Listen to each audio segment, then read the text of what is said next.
So we're starting off with reading today because we are finished with language arts. So yes, lesson 10 in reading, Chuli's Sunday School. So you already read about this story on Friday, but we're going to review it a little bit and go over this lesson. So for a little bit of comprehension check, where did this story happen? What country did it happen in?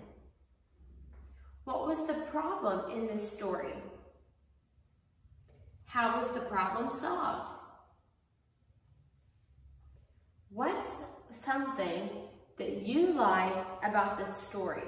So think about the story, Chuli's Sunday School, and what's something that you liked about it? Why didn't their parents go to Missionary Dan's church? Where did they go to worship? What might have happened if the parents would have listened to Missionary Dan?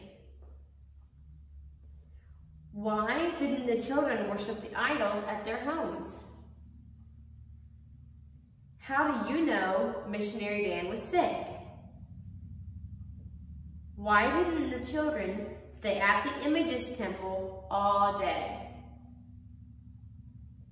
Why didn't they go and play when their father said they could?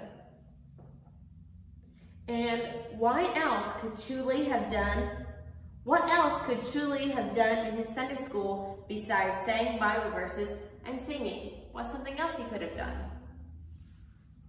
Okay, and then it says time for reading class, so read this story again, Chuli's Sunday School. Read that to somebody and read it very carefully.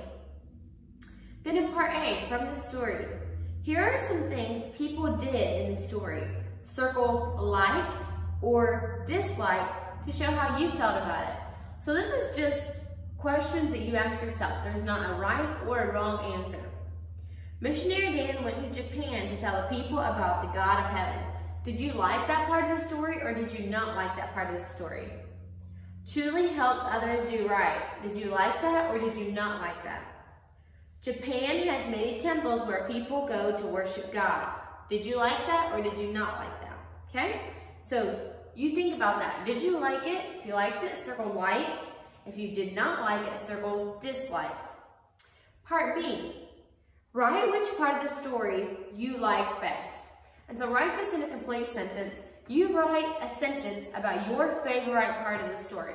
What did you like best that happened in this story? Some things are different in Japan. Some things are no different than they are where you live. Part C says, underline 4 sentences that tell about things that are different in Japan than from where you live. So you underline 4 things that are different between here and Japan. There are many temples to false gods. Is that the same or is it different? Is it the same here? Do we worship many false gods here? Or is it different? Are you going to underline it? You go through there and if it's different, you underline it using your ruler. Part D, underline the main idea of the story. The children love to worship the one true God, or Missionary Dan got sick. What was the most important part of this story? And then you have a Bible verse. Thou shalt have no other gods before me. Exodus 23. Say that with me. Thou shalt have no other gods before me. Exodus 23. Thou shalt have no other gods before me. Exodus 23.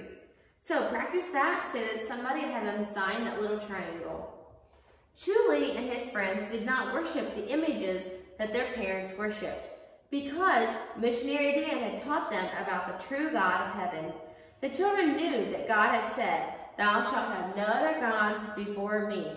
Jesus said this was the first and the greatest commandment, but he said it in a different way. He said we should love God with all our hearts and soul and mind. If we do that, we will not have any other gods before the one true God of heaven. And then it says, do you know what the God of heaven is like?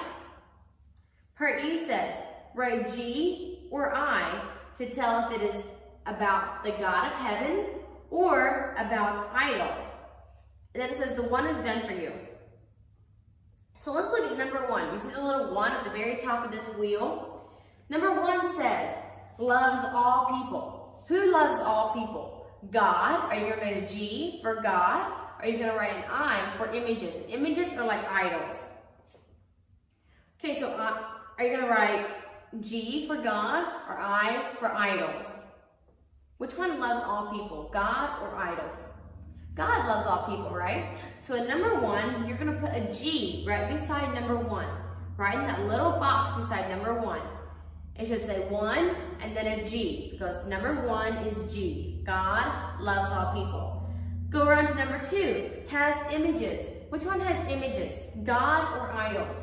Which one is made of images? Idols are made of images, right? So in the little box right beside 2, in that same little triangle, you're going to write an I, because idols have images. Number 3, cannot help. Who cannot help, God or idols? So you think, are you going to write G for God or I for idols? Part F says, circle the correct meaning for the Bible verse. Worship only the true God, or images are not alive. What does that Bible verse mean? You circle the correct meaning.